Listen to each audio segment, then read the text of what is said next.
اللہم صلی علی سیدنا محمد وعلی آل سیدنا محمد وعلی اصحاب سیدنا محمد۔ تو کسی کو کوئی مصیبت ہے دنیا کی آخرت کی، وہ دل میں پکا کر لے کہ میں آقا کے پیچھے اندھا ہو کے چلوں گا اور آج سے میں آقا کا غلام ہوں، تو خدا کی قسم اگر سچا ہو جائے، آقا سرپرستی فرماتے ہیں۔ ان کی سرپرستی تھوڑی چیز ہے یا بڑی چیز ہے؟ بہت بڑی چیز ہے۔ ضامن اور کفیل بن جاتے ہیں، اس کو کوئی نہیں چھو سکتا، اس کو کوئی نہیں چھو سکتا۔ تو آپ کے لیے ان کا دروازہ کھلا ہے، آپ ان کی طرف خود ہی نہیں آتے ہیں۔ آپ کبھی پیپر میں گھستے ہیں، کبھی لیگی میں گھستے ہیں، کبھی پھیگی میں گھستے ہیں، کبھی کدھر گھستے ہیں۔ آپ ادھر ادریسیہ میں گھسے اور ان کی غلامی تمہارے لیے شہنشائیت ہے۔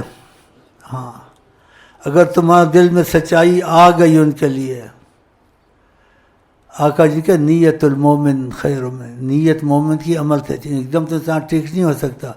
نیت یہ کر لے آج سے میں نبی کے پیچھے اندھا ہو کے چلوں گا، اگر ان کی بات مجھے مل گئی کہ نبی کریم نے ایسے کہا ہے، میں نے سوچنا نہیں اندھا ہو کے چلنا۔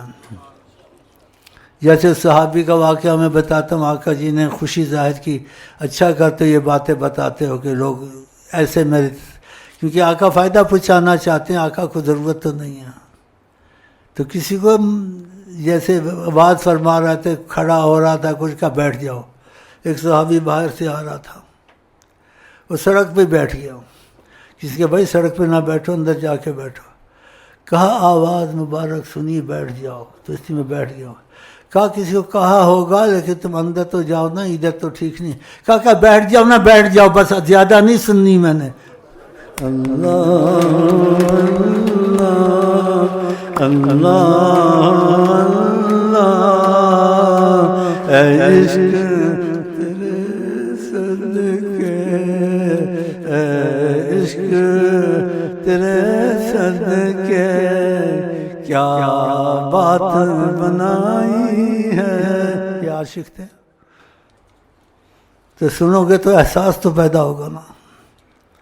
ہاں تو ایسے بندے وہ حیات النبی موجود ہیں، تھے نہ کہ جو تھے کہتے ہیں ان کو پتہ نہیں ہے، وہ ہر وقت ہیں، وہ نہ ہو تو کائنات نہ ہو، یہ کائنات انہی کی وجہ سے قائم ہے۔